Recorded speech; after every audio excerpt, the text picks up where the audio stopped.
thank you for coming on a Saturday afternoon, for choosing to spend your Saturday afternoon, evening with us to watch this movie. It's a massive honor to show it to you. It's been a dream of mine to show this movie in LA, and especially in this theater in front of this audience. So thank you so much for giving us this honor. I forgot to introduce myself. I'm Edward Berger, the director of this film. You are too kind. And this is Malte Grunert, my good friend and producer, and we're so happy to be here with you. We also brought part of our team, many of our teams, since we all feel incredibly lucky to be nominated for an Academy Award. 9 of us. Yeah. So thank you so much for that honor. They all came, and we're going to sit here afterwards. And Brian Williams was so kind to offer to interview us or to do a Q&A with us. We're very grateful for that. So we'll be back after the film to talk to you. I hope you stay. I hope you enjoy the movie, and then we can talk to you about it afterwards. Thank you so much for coming.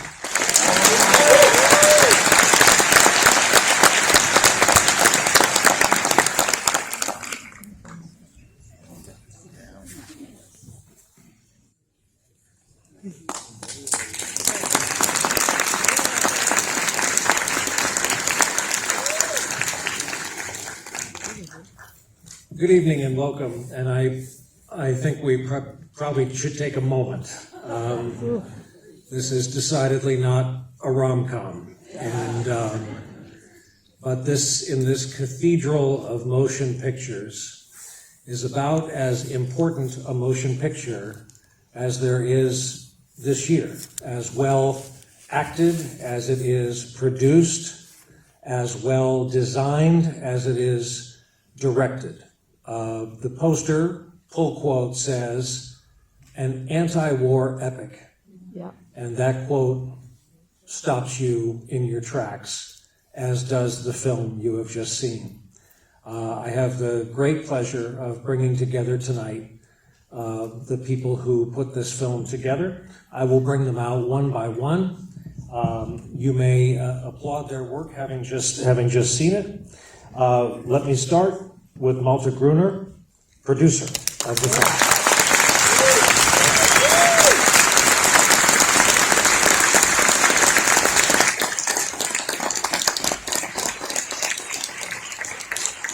As I call everyone else out, remember the scope of these jobs, having just seen the scope of the motion picture you witnessed. Frank Petzold, visual effects supervisor.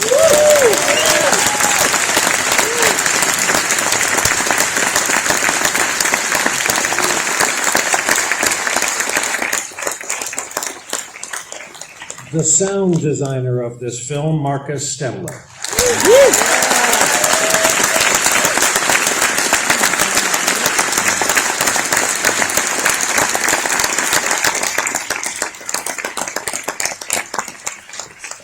I have heard the word haunting used to describe the next participant, the next piece of work, the composer of the soundtrack, Volker Bertelmann.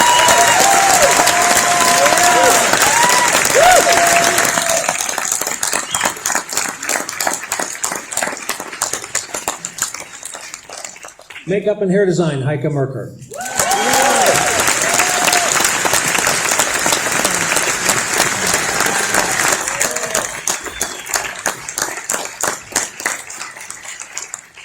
The actor who delivered the role of Cat to perfection, Albrecht Schuch.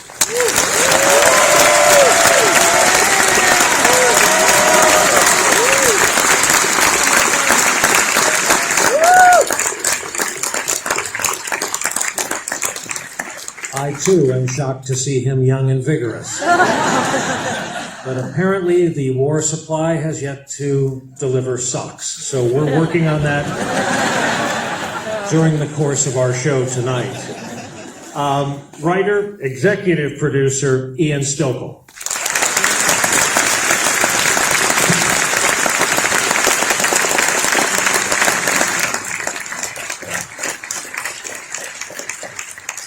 Writer, executive producer, Lesley Paterson.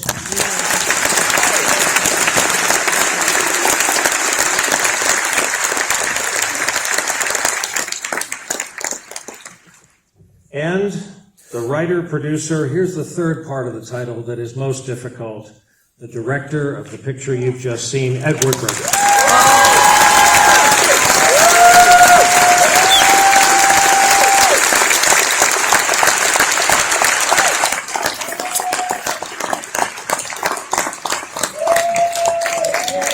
Thank you very much. Maybe because we're all having a moment, having just seen such a powerful film, I'll start in an unusual way that would be useful to the audience as well as for those of us on stage. With everyone else remaining seated, please, will all veterans, active duty, and members of the Guard and Reserve please stand?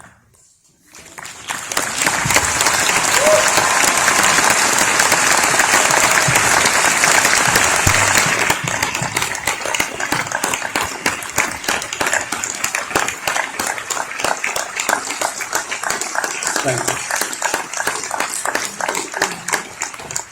Edward, I thought that was an important place to start with your film because of the premium you put on authenticity.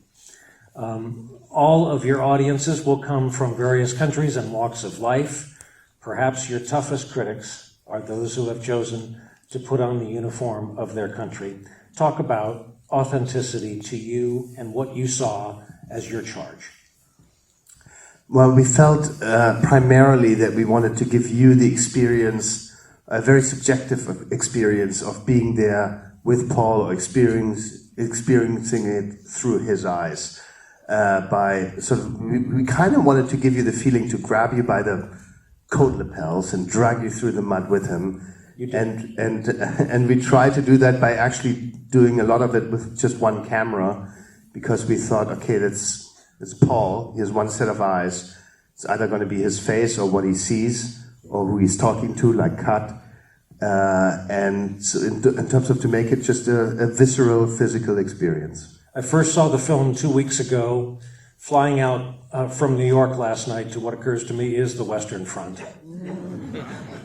And I read in the production notes, I'm going to admit to a visual ignorance. It didn't occur to me first time around. Please tell the folks about a production technique you used when soldiers are running through the frame. Oh God, what did we use? What did I say? Anyone? When soldiers are running through the frame, which note? Germans run from right. Oh, yes. But was that, I forget what it was. We felt, when I was speaking, I remember because I had a British DP. Oh, see, obviously Allied forces versus the enemy, the Germans, yeah. And he felt like when we were talking about which way they should run, I said, well, the Germans have to run from right to left, of course. And he said, no, they have to run from left to right. And so we disagreed on that because I think it was more and the thing was about retreating and attacking, you know? And I felt the Germans had to be somehow in retreat formation. You know, we already have one ongoing conflict in Europe. We didn't need another, so I'm glad you settled that amicably. Tell the folks about shooting locations, where you ended up, and what the actual conditions were. We shot this movie close to Prague, in an airfield, a former Soviet Union airfield. They have quite a few of them in the Czech Republic. And we basically dug up the entire airfield, and it was perfectly north or south-facing environment so that we could always sort of track the sun and shoot with it as it was setting against the sun. And it was the field was maybe 4 or 5 football fields large, and we dug up everything. And in the beginning, we realized, because it was snowing, it was raining, we started sort of drowning in the mud, basically. One night, I remember, after rehearsal, I got into my car, and I was waiting for my DP, and he didn't show up. I'm like, where is he? What's he doing? And then, so I went outside and suddenly heard these calls like, help, help, help. And I realized he was basically stuck up to his hips in the mud. He had sunk into the mud. And it was then, and we got a crane to get him out and everything. But it was getting dark, and so we would have left him there almost. overnight, and freezing cold. And so we realized, this is only then, this is up to our naivete of how to shoot this movie. It was only then that we realized, wait, if we sink into the mud, the actors are going to sink into the mud, and the equipment is going to sink into the mud. How are we going to shoot this? And then we realized, okay, we're going to have to build sort of roads into this, fortified roads where we knew we could always run, or where the extras or the actors could run, and we could track them in our tracking vehicles and whatever, run beside them. And so we packed all the mud like with caterpillars and then dressed it again with fake mud, and that's the way we were able to shoot it eventually. But it took us a while to figure out. Malte, we'll come to you, and then we'll skip around. There is a quote from you that I read last night that knocked me out and so accurately describes what you were able to carry out. You say, "The violence must never be comic. It must not be cool in any way. The violence has to hurt when you see it." And I think everyone here in this room tonight would agree that you achieved that in this film. Yeah, it's something that Edward and I obviously sort of talked a lot about. Remarque's novel, if you transpose it onto the screen so in a copy-paste mode from his words, if they become visual descriptions, they are unbearably violent. One of Remarque's themes is that the experience on the Western Front, even if it doesn't kill people physically, it kills them inside. And even the survivors are a lost generation as they come back home, and all social fabric to their families and friends is torn because they can only relate to people who have experienced this amount of violence. So to us it was important for the film to be violent and to be visceral. At the same time, it was very important to us that an audience of 15, 16-year-olds would be able to go and see the film, as that's very much the age of the main characters, who go to war thinking they're going into an adventure. So we wanted to be able to reach that audience, and finding that balance was something that sort of we thought about a lot. Lesley, that's exactly what I wanted to raise with you.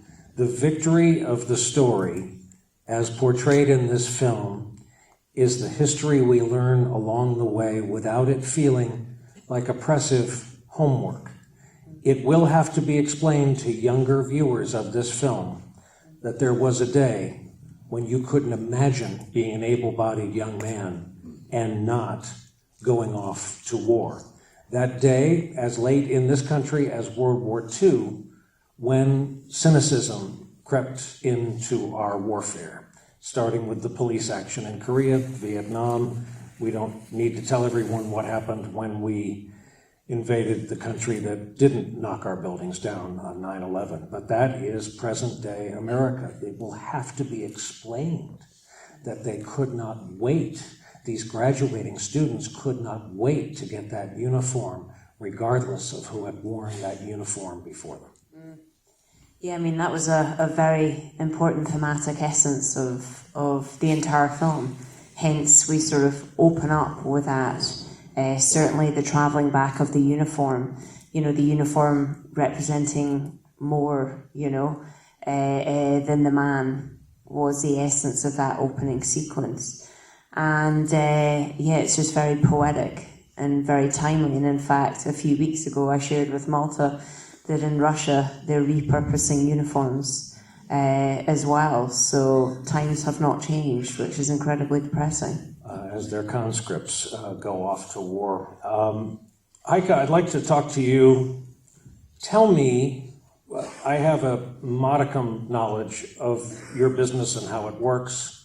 How does one do touch-up in the circumstances we just saw. How does one begin to think about continuity, shot to shot, day to day, week to week, when the stuff of your craft is blood, mud, and gunpowder? Well, it's a very good question. Yeah, so I mean, I can just say everything was very tough, because whatever you have seen in front of the camera, it was the same thing behind the camera. And yeah, touching up the actor, and on top, we had a discussion in the beginning with our lovely COVID department that after each and every take, all the actors and the background have to put on masks. And when I have heard that, I was like, excuse me, that's not possible. Like, no, I mean, I respect your job, but please also respect our job. And so please find another solution for.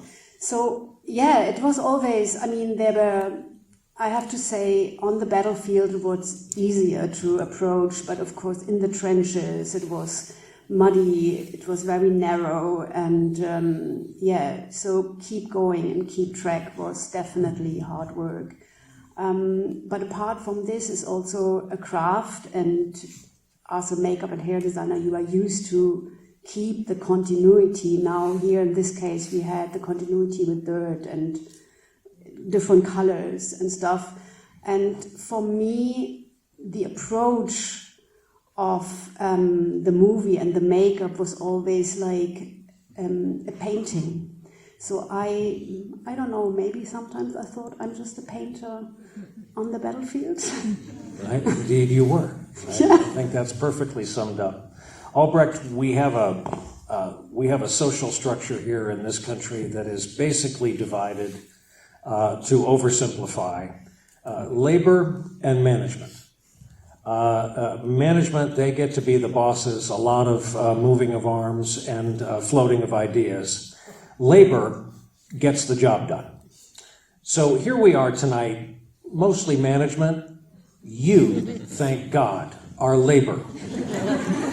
You did the work that we see. And I am dying to know, were conditions as horrible, as abhorrent as they appeared to us watching this film?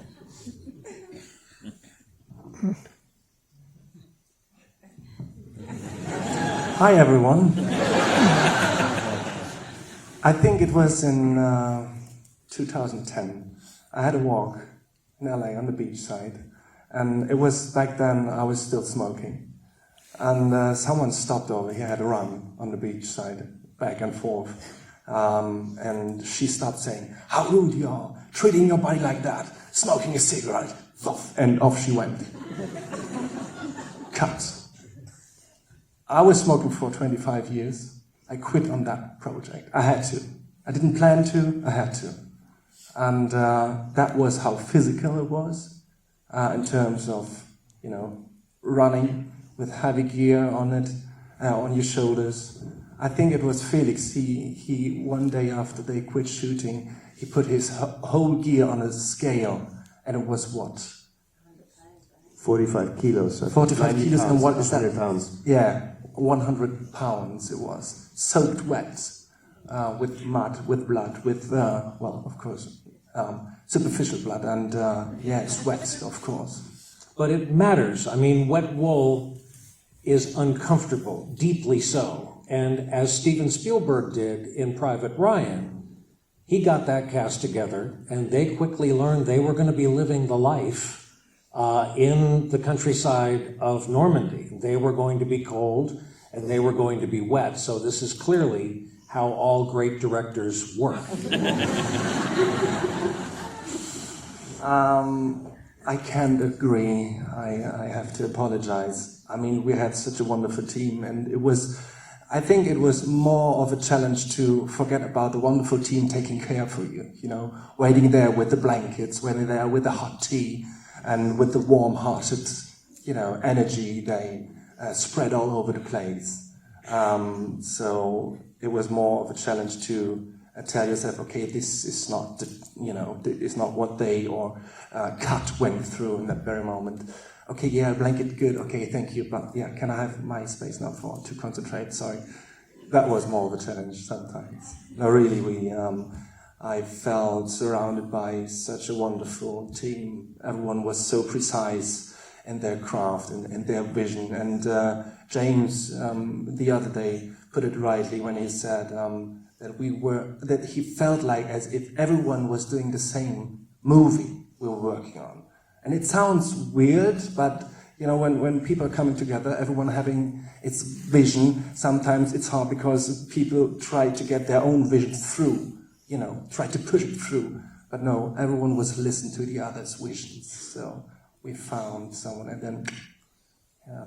But just to tell you, of work popped up. Just to tell you what an amazing group of young actors it was. I remember one of the early shooting days. There's a scene with rain in the movie, and I cut most of it out.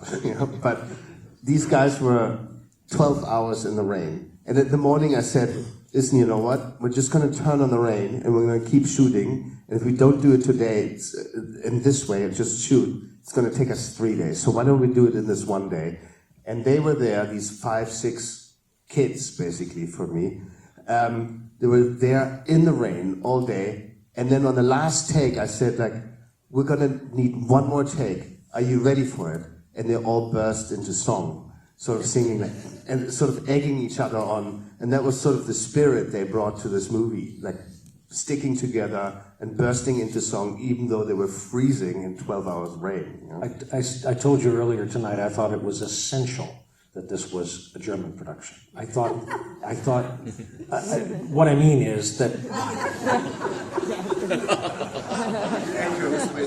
Please tell them I'm making a serious point, that I think it's endemic to the film, this story from this viewpoint. There have been other attempts since this book, but I think the reason this will land, this will last with audiences, is the native tongue treatment from the German side. Well, for us, the language is almost a superficial issue. It's the language, but it is important for authenticity. Very, very important. It's more, for us, it was mostly important, and I thought I'd never say this. When I talked to Malte, I said, we're going to have to make this movie more German. It's got to be a German movie. And when we were thinking of how to do it and so forth, I always said, we both said, this has to be a German movie. And because of our history, Germany brought 2 world wars in the last century, and that brings a lot of responsibility towards that history, a lot of guilt and shame, and we felt it's our opportunity to talk about that responsibility, and that's the agenda we wanted to put into this movie. We have inherited the DNA of those world wars, and we wanted to talk about it and share it, and thought it might be an interesting addition to the dialogue between our countries. And Ian, let's go back to the story.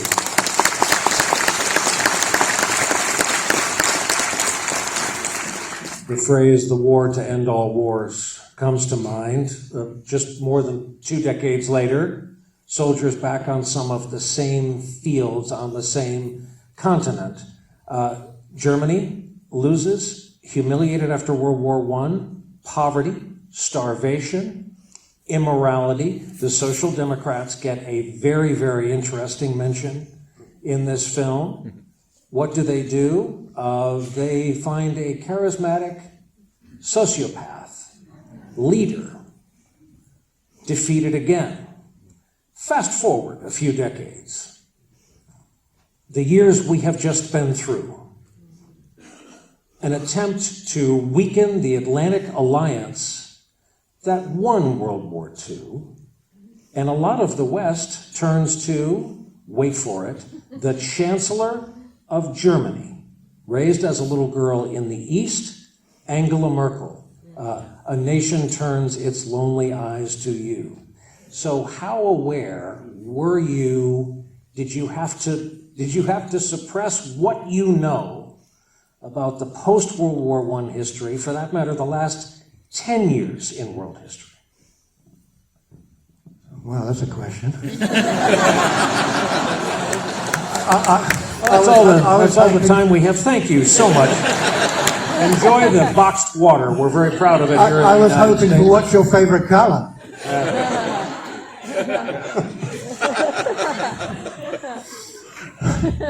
I can't even remember what the question was. That was so long. I think it started yesterday, didn't it? Have some boxed water. We make it here fresh. You can't get this in Europe. That waxed paper taste is really unique to us. It's enticing, I mean, really. Honestly, what was the end of the question? Wait till Geffen hears about this.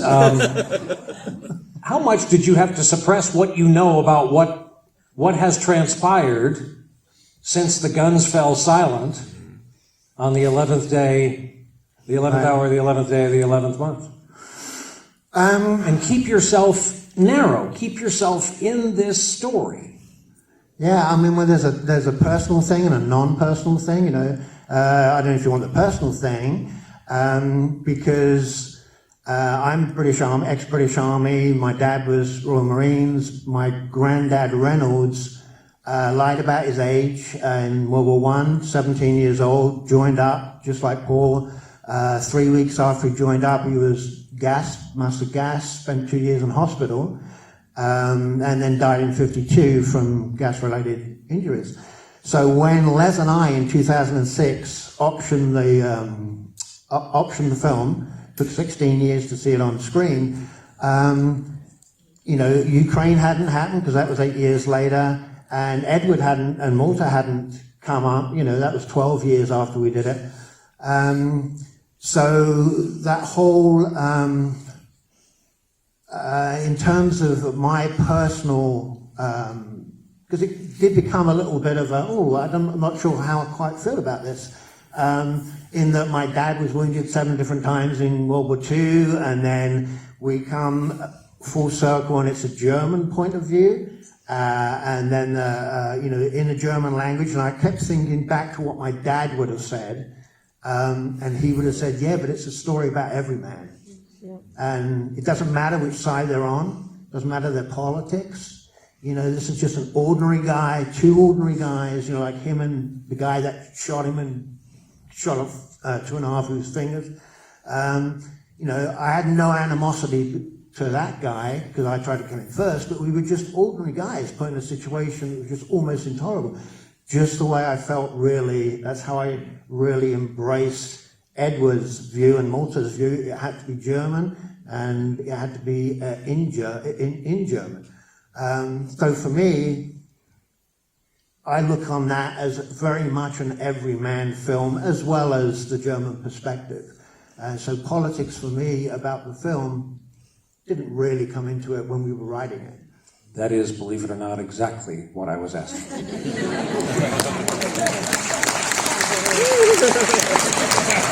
Must be the boxed water. Volker, again, we are sitting here with, I'm tempted to use the word victims of your composition. Your soundtrack is so powerful when married.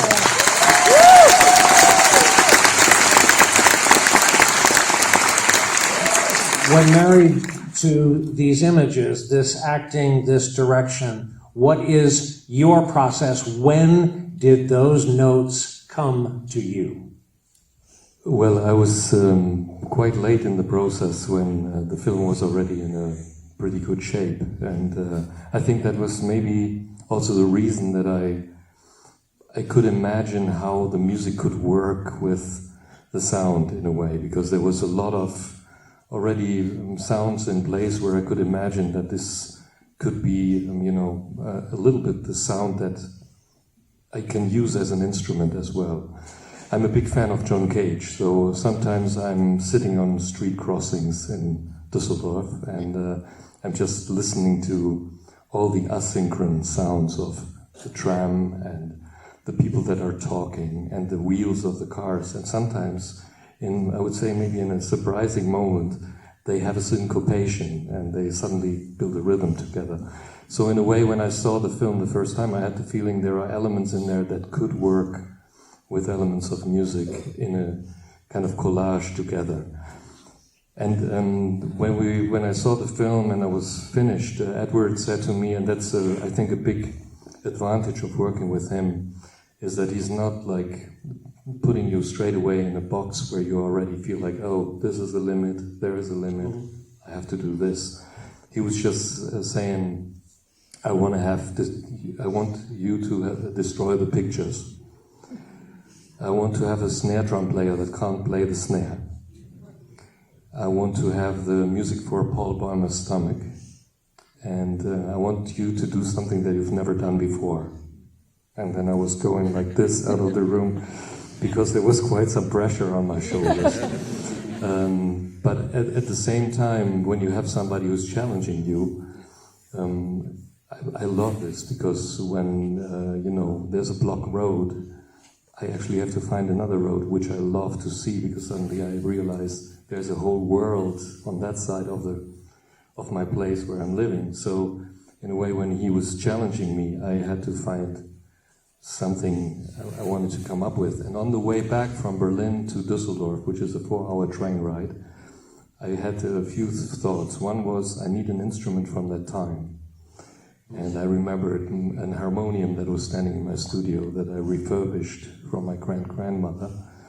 That was standing 1900 I was growing up in a very Christian area, and all the old people had a harmonium and they were singing Bach chorals, accompanying Bach chorals with that.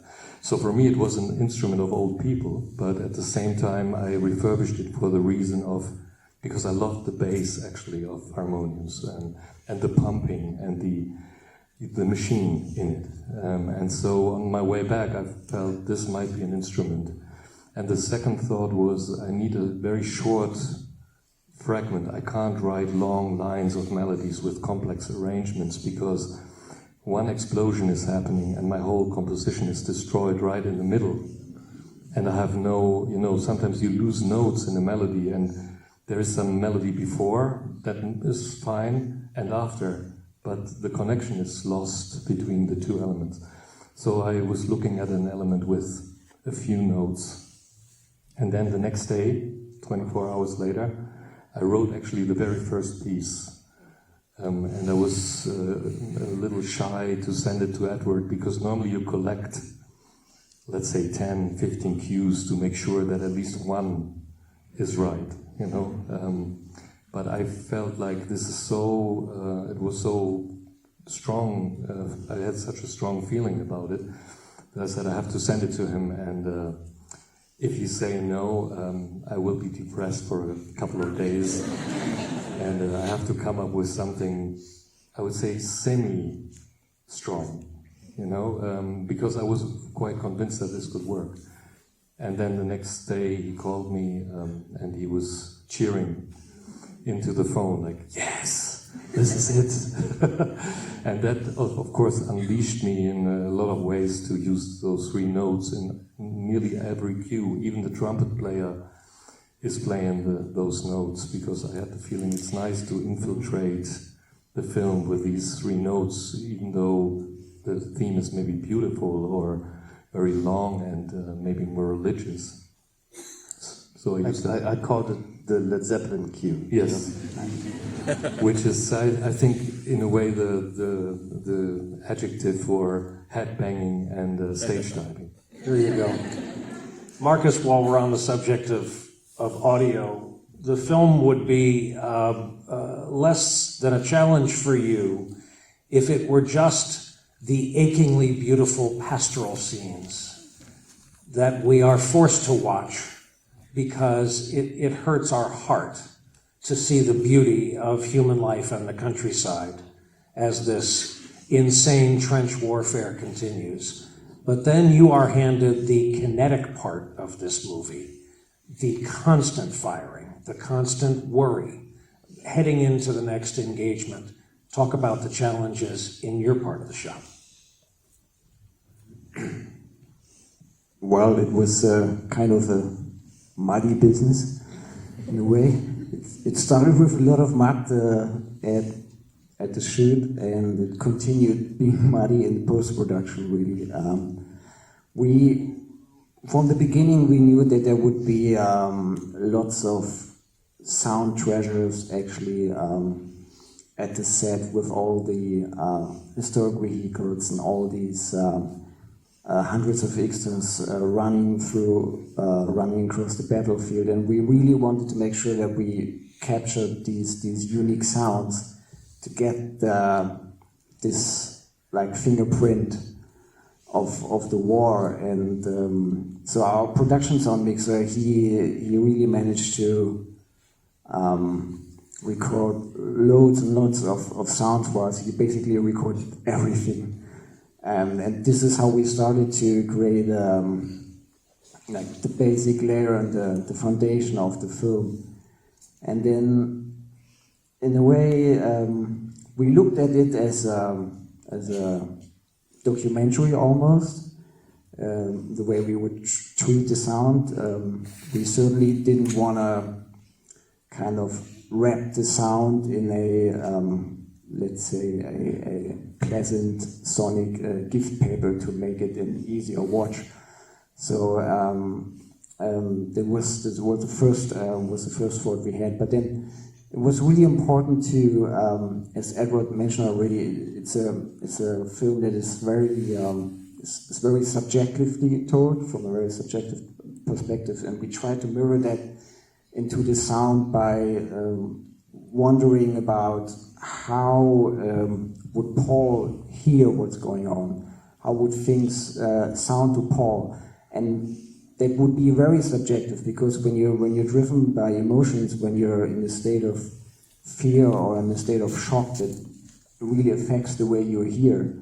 So there was an approach for us where we actually prioritized the emotional reality over the kind of historical accuracy in a way. It always needed to match the emotional state of Paul.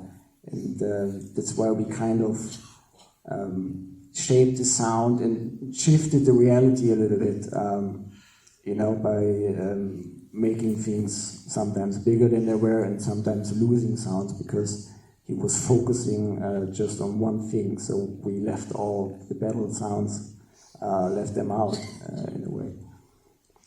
Frank, I have a similar question for you. I cannot imagine the task of visual effects supervisor on a film, again, to use the word, this kinetic.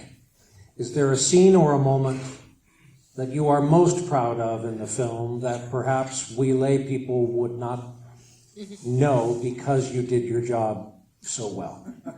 That's always the problem with VFX. You do your job best when nobody knows it. No, I mean, obviously the battle sequences, those 3 battles, they were, quite hard work, and like all of us, it was physical work on set, but also taking all the stuff back to post-production, and then for, almost 7 months trying to put it together. Yeah, I mean, it was sort of the idea of how we're going to do it, I think, was challenging, because we wanted to be invisible, we wanted to be respectful, to the material. Which is hard in VFX, because VFX you want to be louder, bigger, flashier, and create more and more spectacle.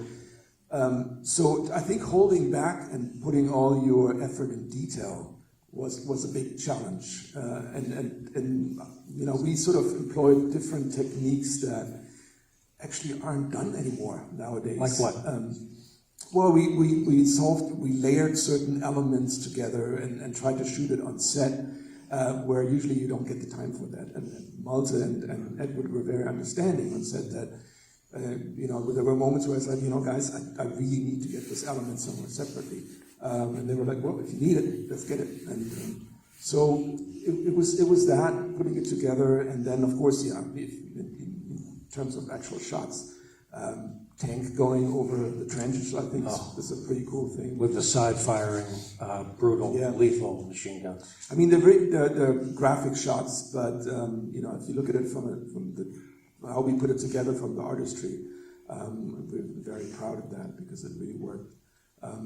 And then, of course, there's this one fabulous matte painting that we did. This is a wide-angle shot of the battle scene that, you know, since in the movie you're always with the soldiers, it's the one view that you couldn't actually see the whole scenario and the whole mess. And I think that sort of really, you know, brought the, you know, made a big point and brought the whole scenario together. So you're in the trenches with them. At the same time, the viewer is the only person that can sort of has God's view for a moment of what this really is. So. To the director, a final question. Folks in Europe, archivists especially, have tried very hard to preserve what they can of the trenches from World War I, preserve what they can of the bomb craters from World War I. Of course, they're against time and tide and nature. Have you paused to reflect that this film will be responsible for a new generation of fathers and mothers taking their children to see where the war to end all wars was fought? Absolutely. I mean, I could tell you a story, another big reason why I made the film. First of all, I remembered when Malte called me and said, would you be interested in making this? My immediate reaction was, damn, it's going to be hard to get out of this one. Because I'd read the book when I was 15, and then again when I was 22, and it immediately struck a chord. And then, of course, I read it many times during rewriting and prep process. But a big reason, because I'm always sort of ridden by doubt, which is going to be the next film, which is going to be the next film. And it's a big decision, because it's 2 years of your life that you sign away with one yes. Yeah, and, you know, who knows? It might end up terrible, and then you wasted 2 years, you know? So it's a really big decision. And so I go home, I discuss it at the dinner table, and my kids are utterly uninterested in my next project. Yeah, that's the last thing they want to hear about. So they scatter away.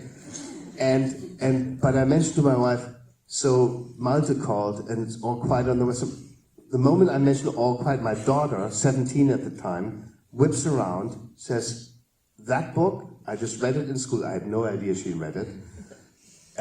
If you have the chance to make that, you absolutely have to do it. It's the best book I ever read. And it touched me deeply, and I cried many times.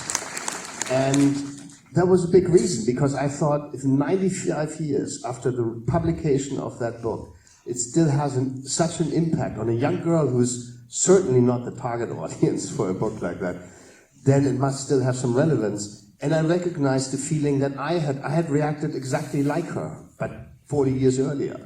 35 years earlier. I wasn't going to quibble. I got confused. Yeah. So I reacted like her, and it's just, I think from generation to generation, that topic doesn't leave us, and it just never becomes old. As we now see, you know, there's repeated history. The images in the Ukraine look exactly like the images in 1916 Ypres that we used to recreate this battlefield. So. I think we've all of us witnessed something pretty special tonight, and I think of all the depictions of the book that started it all, this will stand in cinematic terms the test of time for all the reasons we've discussed tonight, for all the people you've been able to hear from tonight, and remember, for all of them, there are legions more who worked so hard in the conditions we have heard described. I guess the phrase that pays here in Hollywood for this New Yorker is submitted for your consideration, along with our thanks for having us. Thank you.